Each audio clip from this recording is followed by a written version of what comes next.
So we are now online, and I welcome all of the participants to this webinar. This is actually the fourth webinar of a series that will be running hopefully throughout the year and more.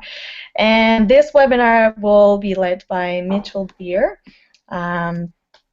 Mitchell is here with us. I'm just going to actually get out of this mode so we can see each other. There you go. All right, so Mitchell Beer will be presenting about issues with pipelines, economics of renewable energy, and job creation. Welcome, Mitchell. Thanks, Audrey. Thanks for having me. So just for a quick introduction, Mitchell, just going to tell the other climate leaders who you are. So in short, Mitchell was part of the 2013 group of trainees in Chicago, so many of you probably know him already. He leads an Ottawa-based company called Smarter Shift that specializes in sustainability communications, so that would be the very short explanation for it. He was formerly the deputy director of the Trottier Energy Future Project. Mitchell started his career as a reporter, parliamentary correspondent, and eventually became assistant director at Canadian Renewable Energy News. He was founding chair of the GMIC Sustainable Meetings Foundation from 2011 to 2012, and he served on the international board of the Green Meeting Industry Council from 2009 to 2011. Also recently, he was project manager on behalf of the Meeting Professionals International. He was project manager for a study on the economic impact of meetings and events in Canada. So he knows quite a lot about events, communication, and sustainability. So without further delay, I will let you start introducing the topic, Mitchell. Thanks very much, Audrey, and thank you everybody for being here. The way this webinar topic evolved was when Audrey sent out the invitation for topics. I sent about 4 different possibilities, and Audrey said, "Could you present all 4, please?" I mean, the good news is that we don't have 4 hours. So what I've tried to do, we'll see if this slide is actually coming up here now. Audrey, can you see the overview slide, everybody? I hope. What I'm getting is the Climate Reality logo. Okay, I'm not hearing anything in reply. I'm just going to keep going. Sorry, I was muted. I can see the slide. Okay, you've got the overview slide. Okay, that's great.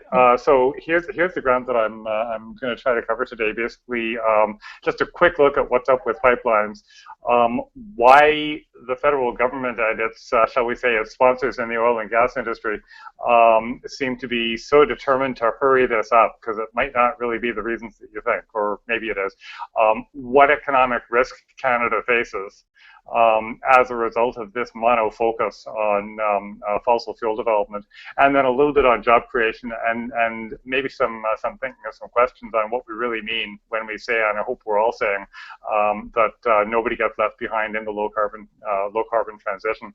I'm going to pause for questions and discussion after each section of the presentation, but please interrupt any time. On the window that I can see, I won't see questions coming up, but really please break in any time. One of the sort of challenges with webinars is that they aren't terribly interactive, and that's being really polite toward webinars. And from that meetings background that Audrey mentioned, although I'm happily not in that industry anymore, you know, certainly there's a lot of conversation about how to build more interaction into any kind of session, and I certainly want to do that here. So anybody, please mercifully break in anytime you want. 2 really quick disclaimers before we start. First of all, some of the, and this is consistent with what I saw on last month's webinar as well, some of the visuals that you will see on this presentation are not cleared for reuse, and I'm very sorry about that, that they're from sources where it would probably have taken weeks or months to get through the process to get them cleared, and there probably would have been a cost involved. So please do not do screen grabs or try to use any visuals from this presentation, just because it might be hard to distinguish which ones are cleared and which ones aren't. What I will do, however, I think, or I hope that if this presentation does what it should, the actual content references will be more useful to you than the visuals. And I hope to have a PDF with all of those links and references prepared by this evening. I don't, but it'll be done within 24 to 48 hours. And if Canadian Office sees fit, we'll certainly be able to circulate those. The other disclaimer is that throughout this presentation, you're not going to hear me refer to the tar sands. You're not going to hear me refer to the oil sands. I'll be, I hope, referring pretty consistently to the tar sands, oil sands. I know there might be a couple of viewers from outside Canada, but anybody in Canada knows that we probably all of us spent way too much time. It's almost a litmus test. You know, what do you call that rather large development that takes up way too much space in northern Alberta? And if you call them the oil sands, you obviously sold out to the industry. And if you called them tar sands, you're obviously beating up on Alberta. And at some point, just to get around that argument and actually have conversations with people, I changed the way I refer to it. So that's the way you'll be hearing it here. It actually doesn't mean that I'm taking sides on the language, obviously, on the substance of what needs to be done. There are sides to be taken. So starting with what's up with pipelines, what's up most recently, actually, is that we're gaining a lot of ground. And this is one of those screen grabs that is not cleared, but it's from CBC Online yesterday. And the news story was, in fact, that a number of public opinion polls compiled in an internal memo by Environment Canada showed some pretty astonishing, and I think from our point of view, very encouraging data on how Canadians feel about pipeline development. And as I go through the numbers, I'm going to ask you to bear in mind that the first source of data, in particular, the Canadian Association of Petroleum Producers, but the government as well, have been spending lavishly, as you all know, to try to build support for pipeline development, build support for oil by rail, I suppose, certainly build support for the tar sands, oil sands. And for all of that, what the Canadian Association of Petroleum Producers found out in October 2013 is that 51% of 2,070 Canadians who were surveyed felt that developing the oil sands, tar sands is worth the environmental risk, and 49% did not. So if you think of the resources that our movement has been able to bring to bear, the tiny resources and huge dedication, and the massive, massive resources being arrayed against what we're doing by, you know, one of the largest, or one of the 2 or 3 largest industries in the world, they basically fought us to a draw, or we fought them to a draw. 51% in this survey believe that it's worth the effort, and 49% do not on environmental grounds. 64% of 2,000 Canadians polled think the government is doing a somewhat poor or very poor job balancing economic growth and environmental protection. 52% saw a new oil and gas market as important in 2013, and that was down from 60% in 2011. And 28%, only 28% of Canadians think the government can adequately respond to a significant oil spill on land, and only 23% think it can adequately respond to a big spill on water. So with a lot of the decisions that are now pending on different major oil and gas developments in Canada, certainly Keystone in the US, but this is Canadian data. And the whole question of the social license to operate, and you know, what kind of public acceptance there is or is not for these developments. If you put yourself in the shoes of the industry or of the government that it props up, it's scary times for them, because after all this effort, all of this spending to try to build public opinion, it really is not going their way. In January, mid-January, Nanos Research found out the Canadian support for Keystone had declined from 52 to 52%. Had declined to 52% in December. This would be December 2013, from 68% in April, and opposition had increased to 40% from 28%. So on one hand, still majority support for the project, but you can see the momentum, you can see the trend line. And as Keystone continues to delay, you know, frankly, the more people hear about these developments, the more people hear about the projects, the more they understand about the impacts, the more opposition begins to build. And this animation, the first test here will be whether the animation actually works first try. It'll tell you why. And it's what we already know, but I think that I'll put up the link in just 1 minute, but this map comes from the Center for Biological Diversity in the United States. It runs just under a minute and a half, and what it shows is pipeline incidents from 1986 to 2013, documented by the U.S. Pipeline and Hazardous Materials Safety Administration. They only capture incidents that are classified as significant, and that would be an incident in which anybody was hospitalized or killed, had damages worth more than $50,000, released more than 5 barrels of highly volatile substances or 50 barrels of other liquid, okay, or where the liquid exploded or burned, okay. Anything less than that standard was not considered a significant incident, and yet, since 1986 through 2013, there had been nearly 8,000 incidents, so that's an average of almost 300 per year, more than 500 deaths, you'll see those as the red dots on the video, more than 2,300 injuries, and those are the yellow dots, and nearly $7 billion in damage. And I mean, that almost warrants a Dr. Evil imitation, except that my daughter tells me I never get Dr. Evil right, and my daughter's always right, and not just because she's standing right here. Since 1986, pipeline accidents have spilled an average of 76,000 barrels per year for a total of more than 3 million gallons. So that's the equivalent of 200 barrels of oil per day. And with that, let's see if we can run video. My goodness, it might work. It must be the millennium. Hang on just 1 second. Center for Biological Diversity, I wish I knew more about. From the little that I've seen, they seem to do really good research, capture really good content, including and beyond this, this video.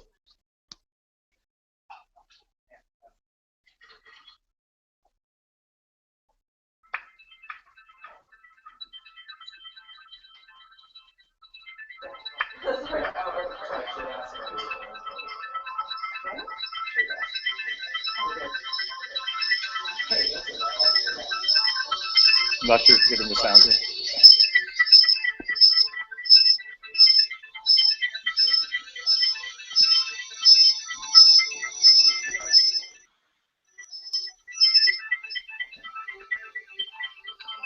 If you particularly look at the middle of the screen where Texas and Oklahoma are just getting filled with black dots, obviously the center of the domestic industry.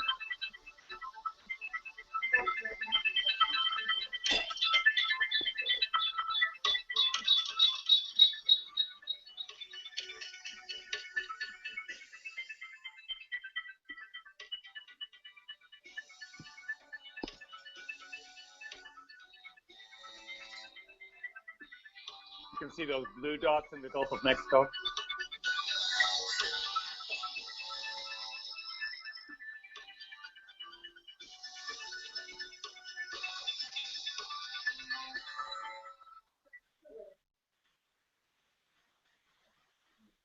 So an interesting point of contrast. See if I can just get back here now.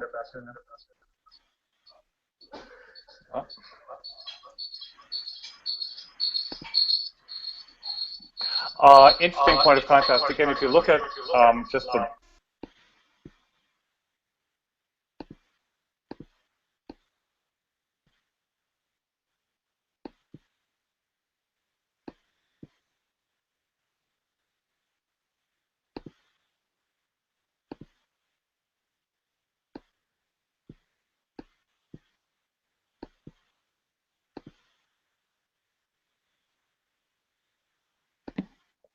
Oh, Mitchell, we're having a small technical issue. I'm just going to figure out what's happening before we keep going. We cannot hear you at the moment.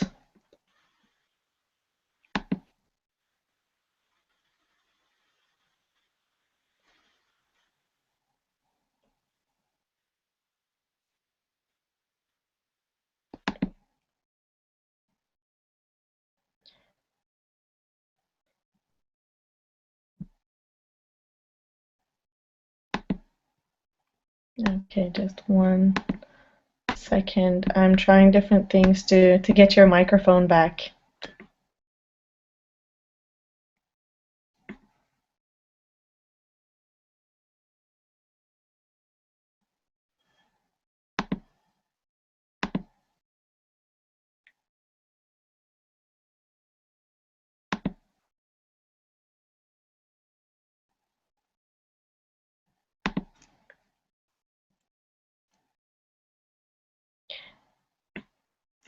Just a moment. There's a lot of echo when we got back from the video, and I had to interrupt your microphone for a second, and now it doesn't seem to be willing to come back, even though it's actually on.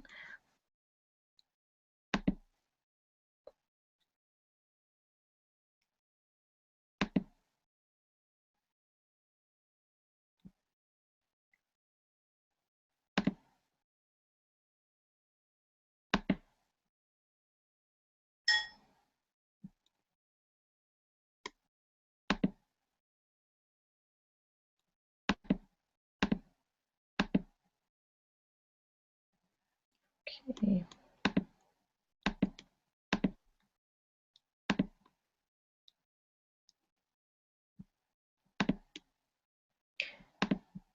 Victoria, are you still on the call? Can you,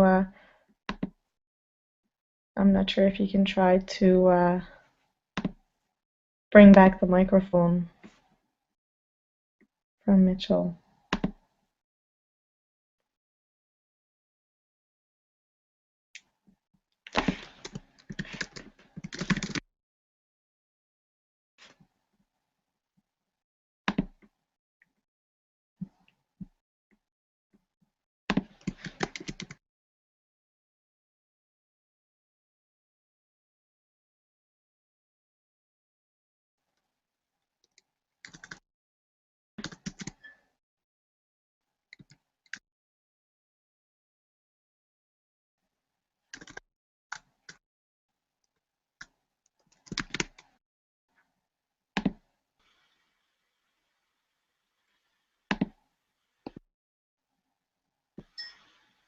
Mitchell, can you try talking again just for a second?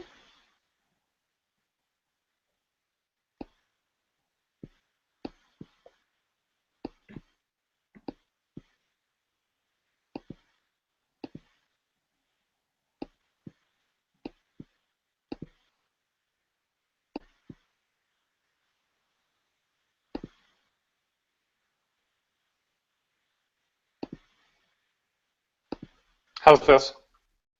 There. Can you hear me now? Can you hear me now?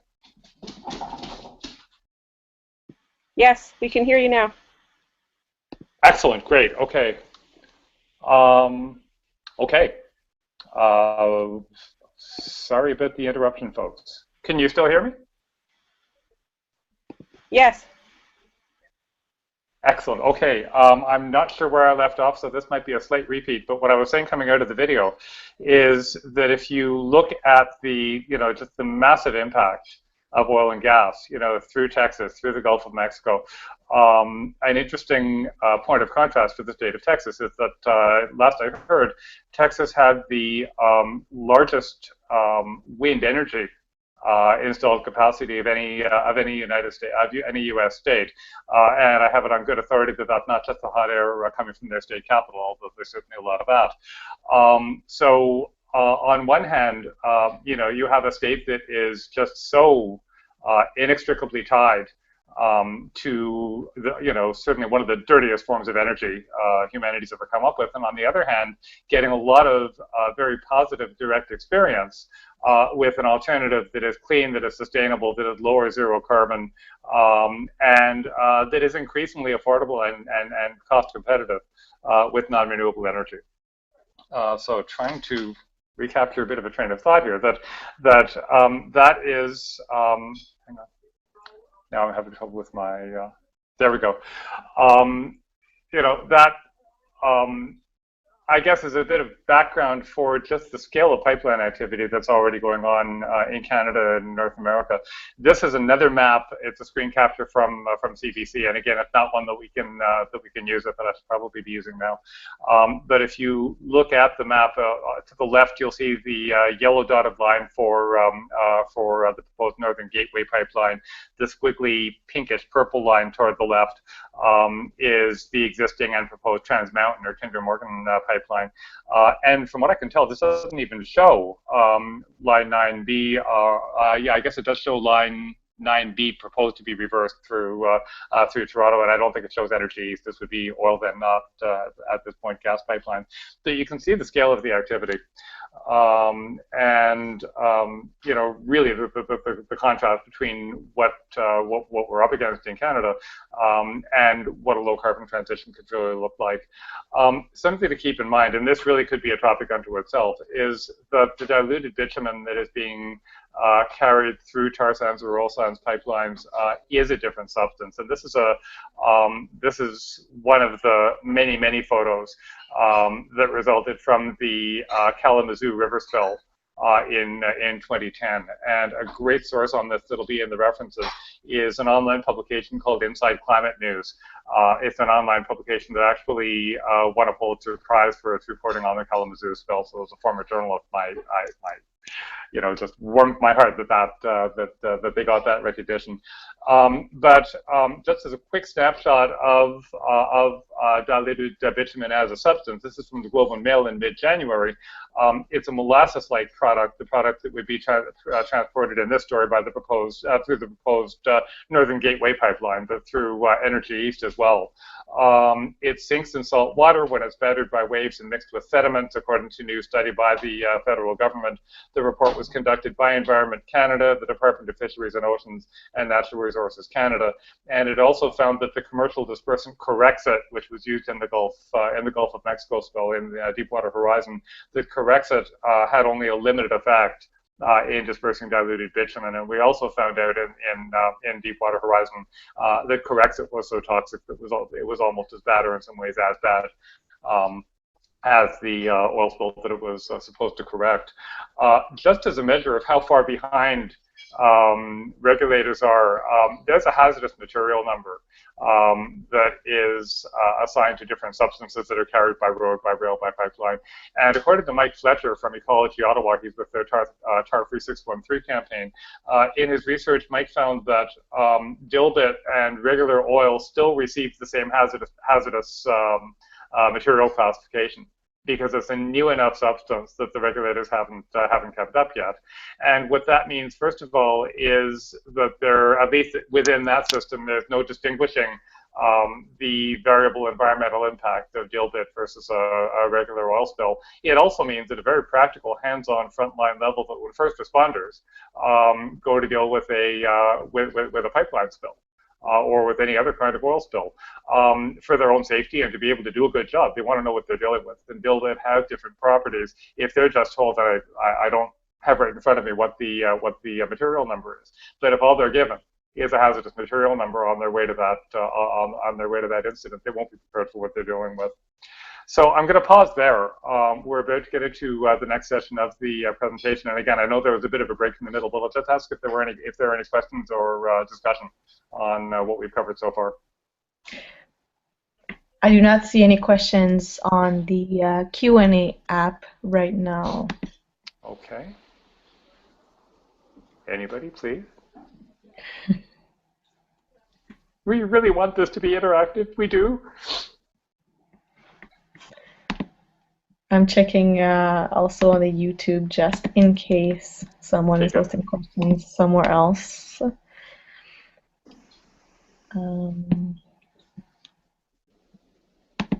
Okay, so there's nothing on YouTube right now. Okay, thank you. Okay, so I mean, what's up with pipeline could easily have been an hour or more of webinar just unto itself, and we're getting into another topic that's true of as well.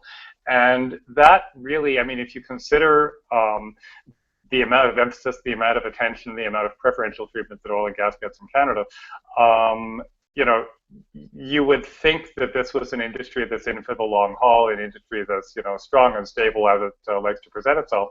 And, you know, if you look at the industry now, yeah, they're massively profitable, they're riding high, but the analogy that I've begun hearing, you know, if you think back to the Titanic, is that the oil industry is in the middle of the North Atlantic.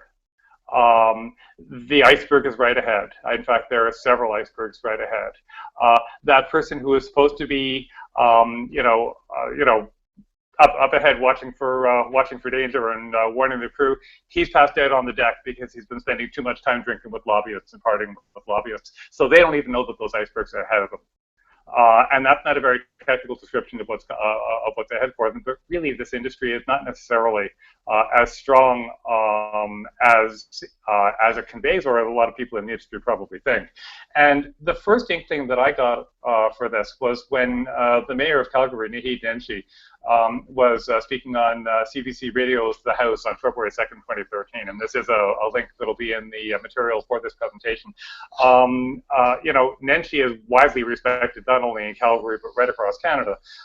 And one of his more memorable arguments on this radio show, it was a show on Keystone, and his argument was that Canada only had a small amount of time remaining to fully develop the oil sands, tar sands, before a decarbonizing energy system would force us to leave this fabulous economic opportunity behind. You know, and wouldn't it be tragic? You know, we've got this stuff, it's in the ground, we own it, we can use it, and if we don't do this soon, it'll be in the ground forever. And I kid you not, that is the argument, essentially the argument he was making. And my first reaction was, okay, well, you know, this is a, you know, a very well-regarded, well-respected, progressive mayor, but still in the middle of the oil patch. So if this the best that he can do to offer environmental groups a soft lob to hit out of the ballpark? You know, I apologize for the baseball analogy, but it would, you know, the argument that we'd better get everything done in the oil sands, tar sands now because we're running out of time, that would be as if it were the turn of another century, from the 19th to the 20th century, and we were in the business of making buggy whips, and Henry Ford's production line was laying waste to our production. And the best argument that we could come up with was, get them while you can. Buggy whips, you know, $2 for $1, hell, $3 for $1. Buy them now because pretty soon we won't be making those, so you better get this opportunity. Now, there is some concern that I've been hearing, and this next statement takes me right to the edge of my knowledge, so I may be a little bit off base on this, but my understanding is that there is some concern within oil and gas that speed, you know, time is of the essence to get Canadian oil out to Asian markets before less expensive producers get organized to grab the market share that's out there. And in fact, that might be part of what Nancy was thinking of, but there are larger and I think for us much more interesting concerns. Really, in the end, that fossil fuel development is getting very risky for the investors that they depend on. This is today's news. You know, straight from the headlines, or at least straight from Facebook, that in the last 24 hours, Stanford has voted to divest from coal. They were apparently looking at about 200 fossil fuel stocks, and that number, by the way, gives us a measure of how far we still have to go. You know, one camp is 200 stocks, but they did decide to divest from coal. And an interesting historical fact is that Stanford was in very early in the anti-apartheid divestment movement as well. So certainly that kind of momentum is building. But there's more to it than that. Divestment is, I think, probably the response to fossil fuel investment that a lot of people in the climate movement are most familiar with. And in fact, there was a study conducted by a group at Oxford University in mid-October 2013 that found that the fossil fuel divestment movement is tracking faster than the anti-apartheid divestment campaign did a couple of decades ago. However, that study did conclude that divestment alone won't be enough to bring the industry to a halt. I mean, the basic brutal argument is that there will always be enough people to invest in oil and gas that we can, through divestment, make a moral statement, make an ethical statement, get our institutions, not just colleges and universities, but it's been really neat that a number of municipalities are getting on board or considering it as well. Faith communities, I'm proud telling you from Ottawa that First Unitarian Congregation of Ottawa has just voted to divest. That will create moral suasion. It will erode the companies, once again, erode their social license to operate. That won't be enough in itself to bring fossil fuel production to a halt and certainly not at the level that's needed to hit a climate target of at least 80% no later than 2050. But the next one is really interesting, and this is the whole argument about unburnable carbon. Bill McKibben from 350.org had an article in Rolling Stone magazine in July 2012 that was called "Global Warming's Terrifying New Math." And it popularized some research that had been done a few months before by Carbon Tracker, in the United Kingdom. And Carbon Tracker is continuing and has done additional very good work since. But as McKibben explains it, the unburnable carbon argument basically comes down to three numbers, and these are three numbers that are very dangerous for the oil and gas industry.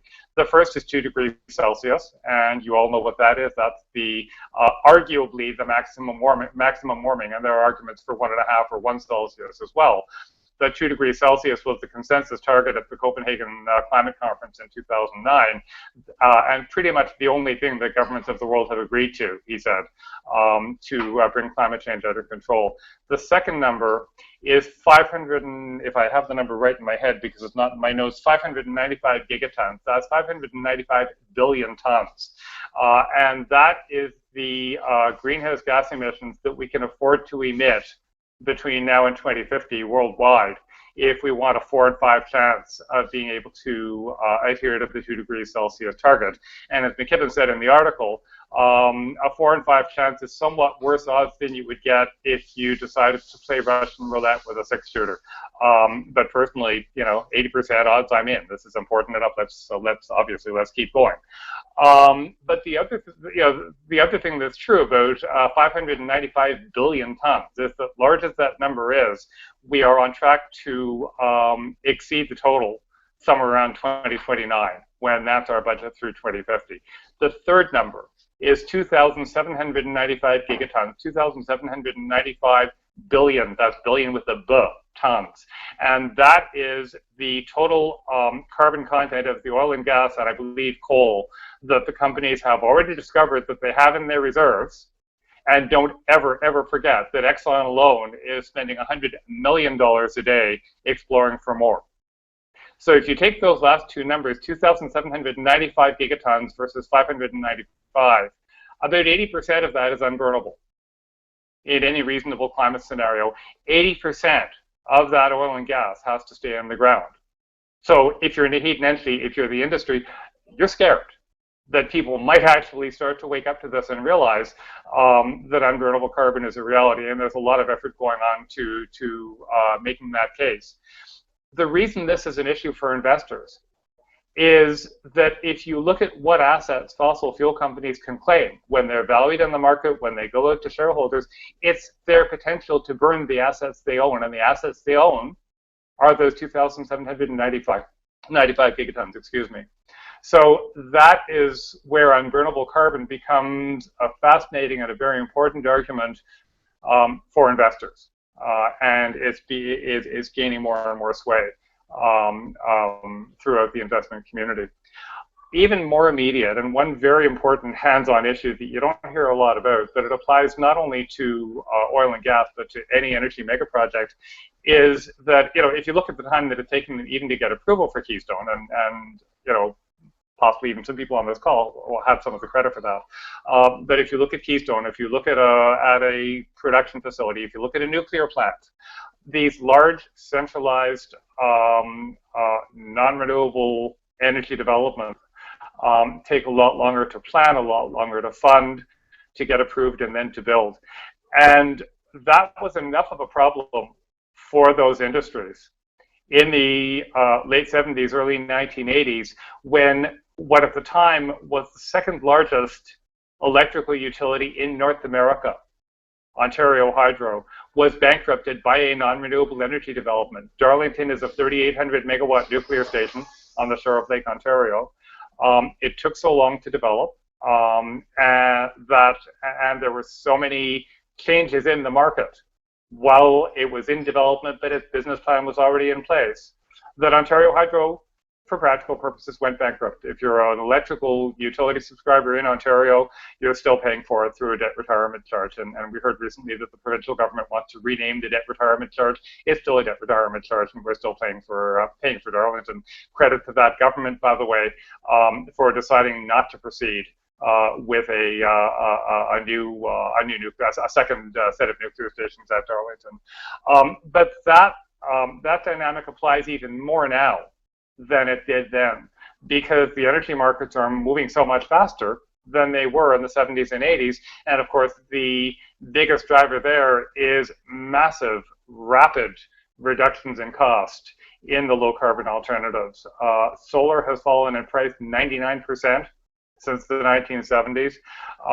And I heard Amory Levins of the Rocky Mountain Institute in Colorado speak at a conference in late March. And he said that solar will reach grid parity, which means that it costs no more than its non-renewable competitors. Solar will reach grid parity in 3/4 of the countries of the world over the next few years. And it's already at grid parity in some countries. So, if you've been following the literature at all, you know that there's a massive revolution going on now in solar and the other renewables. And taking it back to the previous risk of long project lead times and uncertainty, if you've been financing a project on the basis of multiple years and then suddenly find out that it's a whole lot faster to build a wind farm, to build a solar installation, and that these technologies are not just falling, they're plummeting in price. That's a risk, from our point of view, a happy risk for the technologies. The solar and the other renewables are in much better position now to compete against. And then finally, a massive shift beginning, and much more huge amount of additional ground to cover in energy efficiency. Currently, well, as of I guess the latter part of 2013, my understanding is that the North American economy was running at about 32% energy efficiency in terms of the productivity that it got out of the energy it used. It meant that 2/3 of the energy that we generate by any means, that we produce, that we harvest, is wasted by the time it actually gets to end use.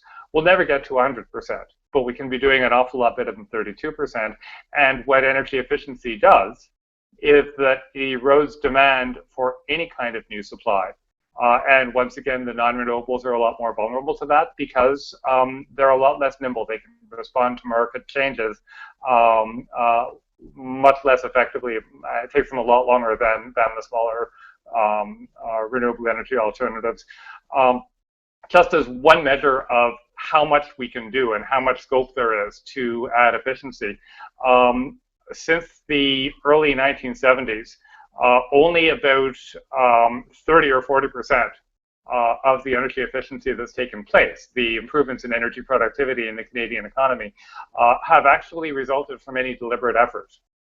Okay, whether it's energy efficiency programs or people deliberately trying to do things more efficiently, the rest has been inadvertent. It's been things that people have been doing anyway for their own reasons that have had the indirect effect of saving energy. And one of the great examples is what we now call the green building movement. Started out, at least the way I've heard the story, it started out of an interest in building cool buildings, interesting buildings, buildings that would be more comfortable for people to work in, buildings that would be architectural marvels, essentially. And along the way, people realized that these were also more energy efficient buildings. And eventually the LEED standard took shape, which by the way, buildings can be a lot better than that, but LEED is a really good start. People did not initially primarily get into this to save energy or reduce carbon, but it still had that effect. And that's where a lot of the most transformative energy efficiency opportunities can be found, and that too is a presentation in itself, so I'll sort of hold that one there. But there, you can expect much more energy efficiency work in the months and years to come. More fossil fuel investment risks, and everything here is a relatively new slide. First of all, government initiatives, and no, I'm not making that up, not here in Canada, at least not yet, but it has been fascinating over the last few months, and you know, I don't want to put too much store in published accounts. But there was an article in the Washington Post a couple of days ago talking about the extent to which the U.S. administration is looking at climate change as a primary issue for the remainder of their second term, that Obama is looking at this as one of the legacy issues for his presidency. And what I found really striking about the coverage was how specific it was. Okay, that he's been really moved by the data and by the satellite imagery showing California losing 86% of its snowpack in a year. That he's right up to date on the greenhouse gas implications of natural gas fracking due to methane releases from fracking wells, and that his daughters have been talking to him a lot about climate change.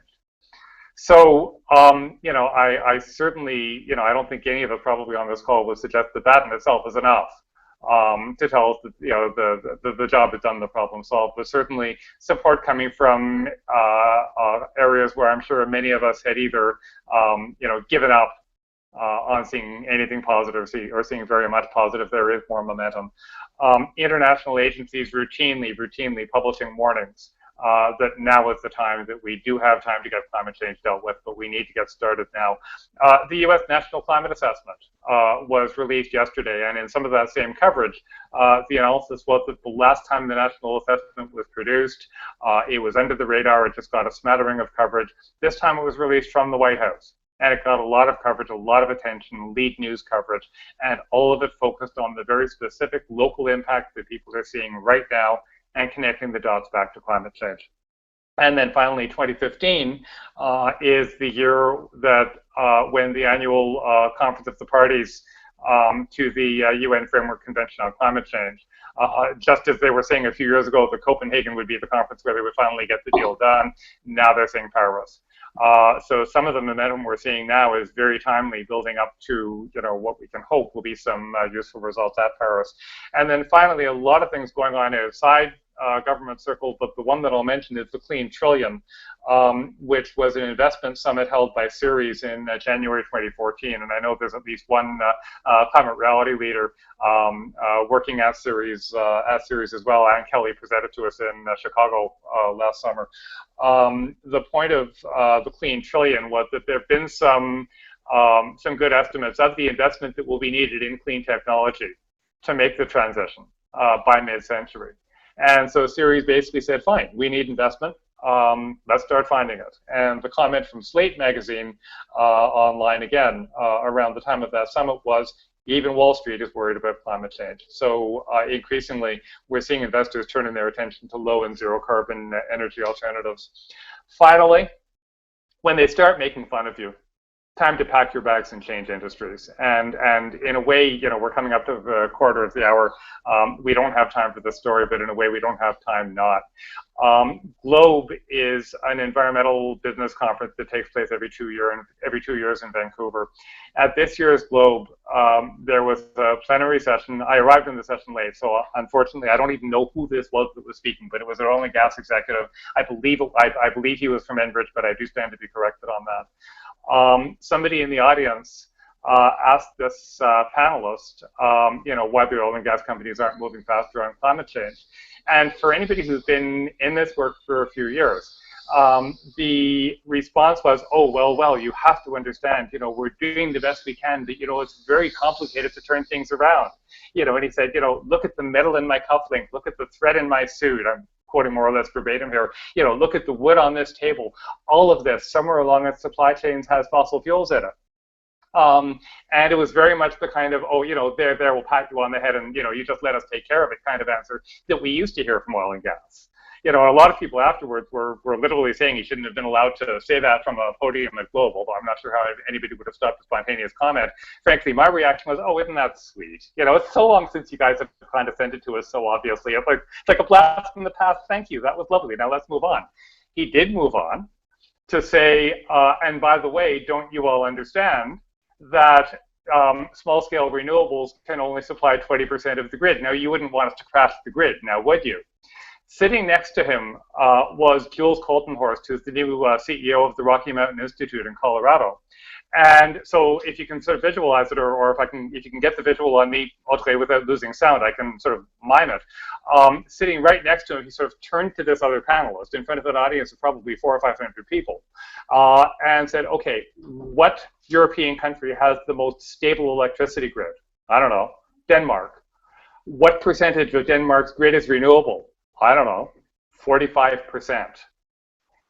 And Colton Horst went on to say, what you have just said is the biggest fairy tale in this business. And he pointed out that a study a year and a half ago or so, almost 2 years ago, by the National Renewable Energy Laboratories in the United States showed that by 2050, the US grid, and we badly need equivalent data for Canada, the US grid can be 80% renewable and 50% of that can be decentralized small renewables. Okay, and similar research has been done for Europe. What was striking was, first of all, that as they went back and forth, they went a couple of rounds, and this senior representative of oil and gas, frankly, had nothing.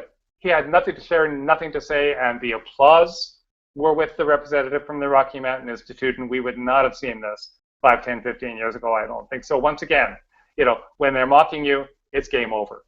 And so we have this dichotomy where on one hand, the oil and gas industry is taken so seriously, it is seen as such a central part of our economy, and we'll get to that in just one second. But increasingly, people are realizing that the emperor has no clothes. And in a way, it reminds me of something that Amory Lovins began saying about the nuclear industry in the 1970s, 80s. He said that the nuclear industry was like a dinosaur that's had its head cut off. The beast is well and truly dead, but we can expect it to thrash around for a while because it'll take a while for the message to get from its head to its tail. And you want to stay out of the way while it's thrashing around. We don't want to be staying out of the way. We want to be hastening this outcome, but really, these are not happy or stable times for the oil and gas industry. And the way of summarizing that, and possibly saving you the last 45 minutes, is to say we're having an effect. The sustainable technologies are having an effect. The advocacy is having an effect. I am going to move on to the economic risk, but first I'll pause again and ask if there are any questions, comments, countering views. Because some of what I'm saying here is almost that it's not as dire as we think. And certainly we need fast action. But what I am suggesting is that there is fertile ground for that action. Yes, we do. We actually have 2 comments and 2 questions. I'll just start off with a very short comment from Anita, where when you were talking about the global carbon budget, she specified that the number is 565 gigatons. Thank you. And so that is done. The second comment was also from Anita Payne. Hi, Anita. She said last night at a presentation of Do the Math for MPs in Ottawa, Elizabeth May spoke for a few minutes. She said that it is not Alberta that runs Canada's economy, it is Texas. So that was a comment from Anita. Okay, the next question, there was a question from Andres Mauricio in Toronto. He says, how much money was divested at Stanford? I'm sorry, I don't know. This is today's news. If you Google it, you will find news coverage. I know Bloomberg had the story and a couple of other outlets as well. But I just, frankly, I grabbed the screen share, verified the headline, and it was just a last-minute addition to the presentation. I'm sorry about that. No worries. The last question is from Yannick Trottier. Hi, Yannick. He asks, Shell Oil signed the trillion-ton communique endorsing the IPCC conclusions and saying the carbon must stay in the ground. Do they have a strategy here or just a traitor in their ranks? I'm sorry, I didn't hear the beginning of that. Are you saying that Shell has acknowledged unburnable carbon? Yannick says that Shell actually signed the trillion-ton communique. Really? Okay. And has endorsed the IPCC conclusions and said that the carbon must stay in the ground. I'm not aware of this specifically. That's fantastic, and that's just a measure. Things are moving so fast. We're all going to be seeing things and hearing things that that'll be new to the rest of us. Yannick, if I can suggest, we will be sending out links and resources. If you can get that to Audrey or send it to me directly, whichever you prefer, we'll include it in the package. What we can also track down, by the way, is sort of good news, predictable bad news, but kind of interesting news. In the last month and a half or 2, I think, Exxon made news saying that they were going to study the investment risk in their fossil fuel assets, but then they concluded that everything was fine, it'll be business as usual, and they can keep on increasing their output to, I think, about 2040. But if Shell is doing that, that's great. I can't comment on whether there's a traitor in the ranks, but I'm not sure that was a serious question. You have to wonder if that was actually a genuine comment from one of their, Can't say. I mean, time will tell. But we'll find out. I mean, I think the one thing, and I'm sure everyone on this call knows this far better than I do, so I'll keep this brief. But anytime you see that kind of statement, judge them by what they do, not by what they say. And that's true of any industry. It's true of any sustainability statement, and that's what distinguishes greenwashing from something genuinely useful. Mm-hmm. We just got an answer to a previous question posted by Victoria. She says Stanford's endowment is total of 18.7 billion. Okay, so some proportion of that endowment would have been in coal, some proportion in oil and gas, and some proportion in bunches of other stuff, I guess. Unless, Victoria, that's 18.7 in coal. No, it's not in coal. That's just their total endowment. Okay. They don't know what it is exactly. Okay. Like in the articles, it's not saying. Okay. Thanks for pulling that. We have one last comment for now from Nelson Lee. He says, I agree the fossil fuel industry is in danger, but we need a soft landing. Yes, and I think part of the presentation will point to some part of that. Okay. Particularly soft landing for people who have been working in the industry for years or decades. But rather than previewing that, if it's okay, I'll come to that in the course of the slides. Fantastic. Okay, so we don't have any more questions for now, but okay. I will let you know if we receive more. Okay, I'm going to try to speed through a little bit from here. I see that we're coming pretty close to 8 p.m. We started a bit late and then we lost some time in the middle, but I'll try to make up as much of that as I can. For anybody who's interested in the question Nelson has just asked, that's right at the end of the presentation. So apologies for that, but I will try to move fast. Between the next two sections, I won't ask for questions, but again, Audrey or Victoria, please interrupt if any questions or comments come up. Going on to the economic risk to Canada, rather. This was a statement by Jeremy Oppenheim, the director of the Global Commission on the Economy and Climate, at the Sustainable Prosperity Conference in Ottawa last week, I guess. And I think the point here is that the economic risk to Canada is not just the scope of the pipeline activity, but the speed with which the federal government and the industry are trying to push projects through. The risk that we are so focused on oil and gas that it's drawing attention and investment away from other parts of the economy. There was one analysis last November by Douglas Porter of BMO Capital Markets, and what his concern was the lack of diversification in Canadian investments. And you might recall, I think a couple of years ago now, Thomas Mulcair got himself in trouble by making similar points in Policy Options magazine, but at least some investment analysts now seem to agree. Porter's comment, and this is verbatim from his short paper, in the latest data, some of it is verbatim. In the latest data on Canada's trade balance, he said, there is energy doing just fine and everything else doing anything but fine. The monthly trade surplus in energy rose to $6.3 billion, and it was the surplus was $63.6 billion over 12 months, which was close to a record level. But the bad news was that the overall trade deficit had gone to new depths. Its 12-month total hit a record of $72.9 billion. So we had a trade surplus with other countries of $63.6 billion in oil and gas, but an overall deficit of 72.9. As recently as 2007, non-energy merchandise trade was in a surplus. So what his comment was that that's a massive deterioration in a short period of time. What it really meant was that the economy was and still is tilting disproportionately to oil and gas at the expense of every other sector of the economy. At a much more grassroots level, this was a comment from Brian. I'm from Quebec, so I'll always pronounce it Brian Jean. I suspect in Alberta it might be Brian Jean. I'm not sure, but he was the member of Parliament for the constituency that includes Fort McMurray until mid-January when he resigned. And less than 100 hours after resigning, he was in the Edmonton Journal saying that development in Fort McMurray should be slowed down. And his quote was, "We have a saying in Fort McMurray, we have the best infrastructure in the country for 30,000 people.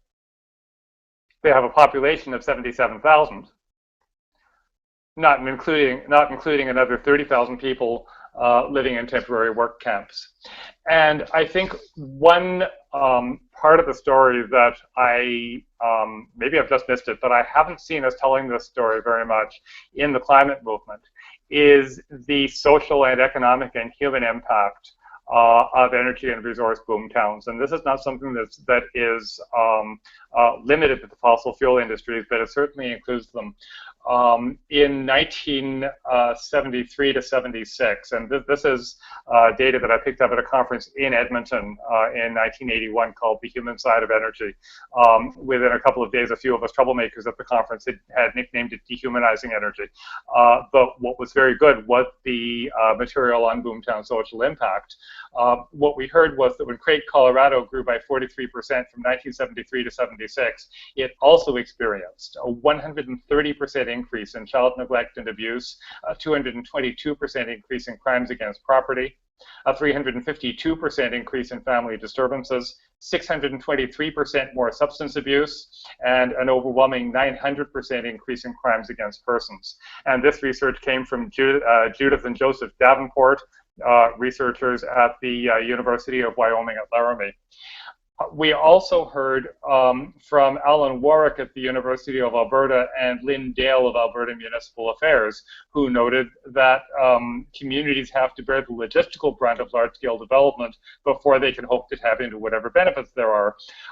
And their comment, and bear in mind this is in 1981, really before the tar sands and oil sands were a boom. This was just at the very beginning.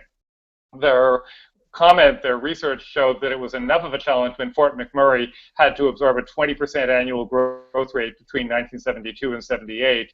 Then it turned out that the tax revenues from the Syncrude project in that era went to another level of government since it was located outside town limits, which meant that the services that the city was expected to provide for this massive influx of new people, and the services that might have mitigated some of those social impacts that the Davenports talked about, Fort McMurray didn't have the money, because it didn't have the tax base.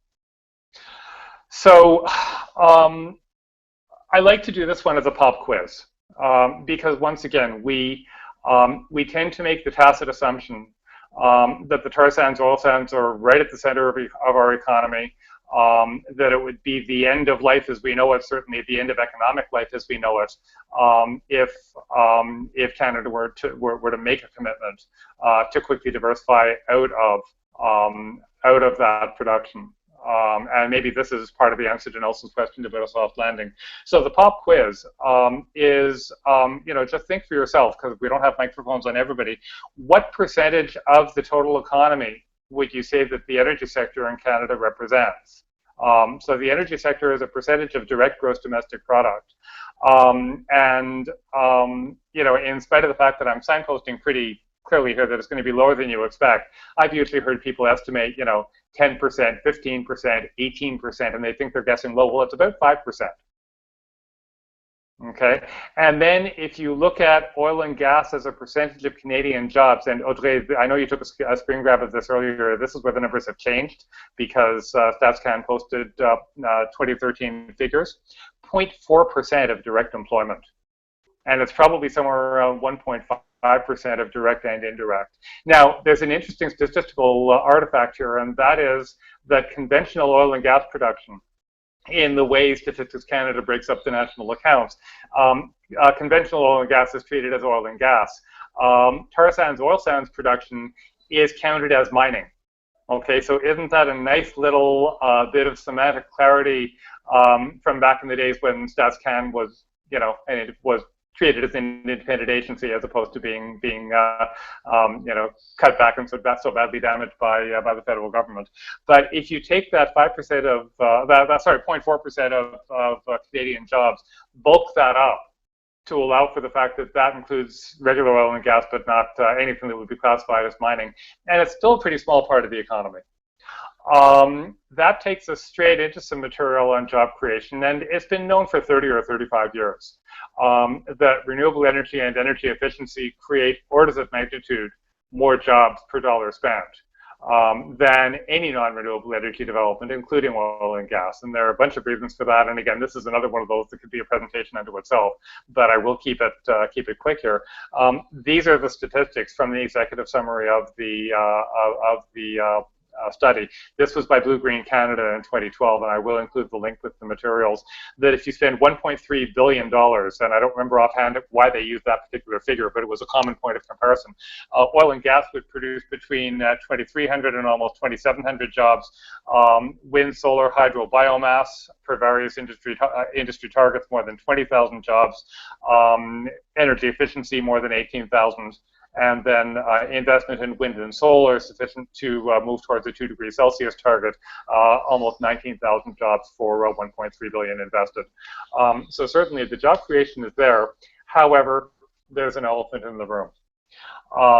And really, to me, this is another one of those conversations that I've heard very little, if any, of within the climate movement. And it really goes to the idea that if we mean it when we say that nobody gets left behind in this transition, and I hope we're saying it, and I hope we mean it, okay, what we really need to be doing is looking at a process called economic conversion, which was originally developed mostly by trade unions and to some extent by the peace movement in the late 1970s through about the mid-1980s. And the original point of it, and you can see it in this very old graphic, was to find civilian uses for military manufacturing capacity.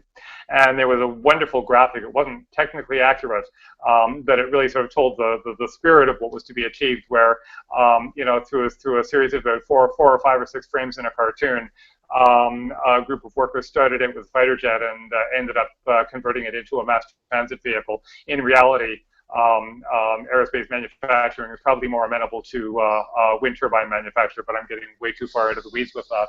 The point of economic conversion, though, is that if you happen to be in an industry that has outlived its usefulness, if you're in an industry, if your life, your mortgage depends on that work, I don't think it's reasonable for anybody in the climate movement to expect somebody who works at oil and gas to suddenly say, okay, sure, fine, I'll stop going to work tomorrow, any more than we appreciate it.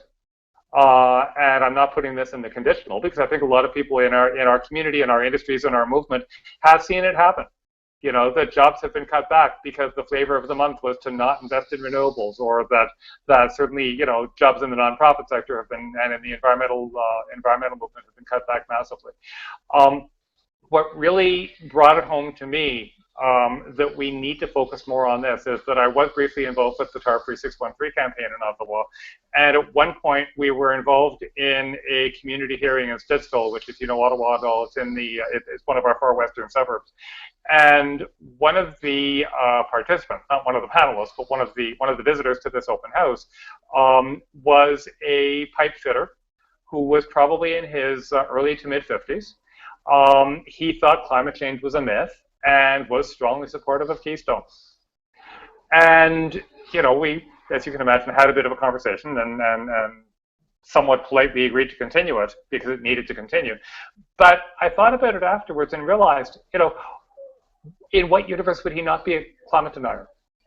Because at some point, and as many of you probably know, there's some research to back this up. At some point, at some level, it's not about the fact, it's about what it means in my life. Right?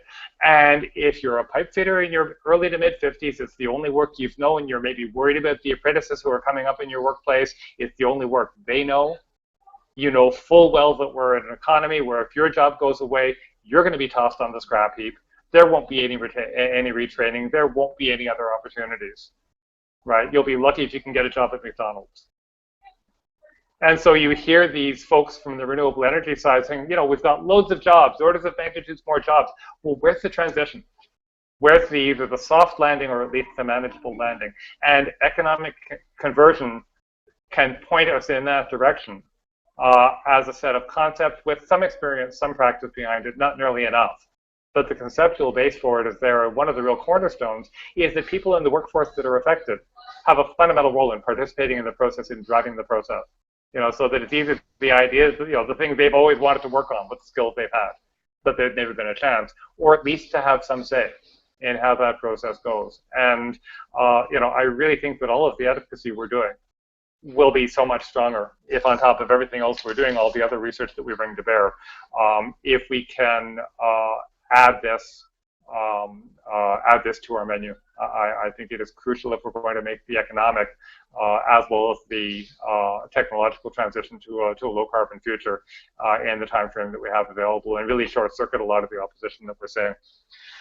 So finally, many of you have seen this graphic, I'm sure, and it's not directly on topic, but just one that I guess we can all enjoy and identify with. But please not reprint, because this is yet another one that I don't have rights to.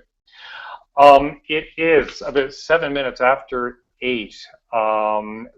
Huge thanks to anybody who has hung in rather beyond the 8 p.m. limit. And if there are any questions or further comments, please let's go there. Thank you, Mitchell. For now, there are no questions posted, but I know that viewers actually see this webinar with a about 10-second lag, so we can give them at least a few seconds to post any questions they might have. In the meantime, I really want to thank you for the webinar. I love the way that you painted the contrast and presented some context into where the opposition might come from the part of people who have jobs in the oil industry. It is definitely a difficult challenge for anyone who's involved in a direct or indirect way in that industry, and we can't expect those people to take our ideas very easily and accept them. I think actually interesting that you would put it that way. I mean, it's in that context, I really think our job is to listen. And by that, I don't mean we listen, and if somebody tells us that climate change is a myth or that the Earth was created 6,000 years ago, we don't need to listen to that, although we probably want to be at least polite about it if we plan to continue the conversation. But listen in the sense of not just arbitrarily telling somebody implicitly or implicitly, oh, it's too bad. I don't really care about your job. I don't care about your mortgage. We can't be about leaving anyone behind, and that means that the first step is to find common ground where they want to find it, not initially necessarily where we do. Mm-hmm. Absolutely, absolutely. I agree with you. We have one comment from Nelson Lee that says, great presentation. Thank you. You're very kind. So right now I don't see any other questions. Checking on the other pages, because I know some questions come from different places sometimes, but I do not see anything else for the moment.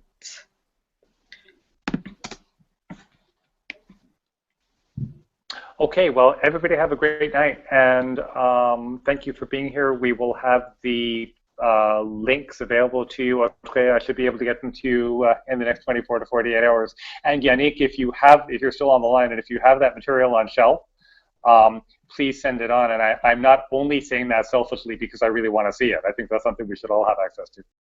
I see that Yannick posted the link to the climatecommuniques.com about the trillion-ton communique. Awesome. And the Shell logo is on there, but obviously I didn't have time to check it out in details. But Okay. The link is on the Google Plus event. So if you do not have that page, the access to that page, the website is actually www.climatecommunique with an S at the end .com trillion-ton-communicate.aspx. Excellent. So thank you very much, Mitchell, and thanks to Victoria as well, who was there helping out with our technical issues during the webinar. Yes, thank you, Audrey and Victoria. Have a good night. Fun. Good Have a good night.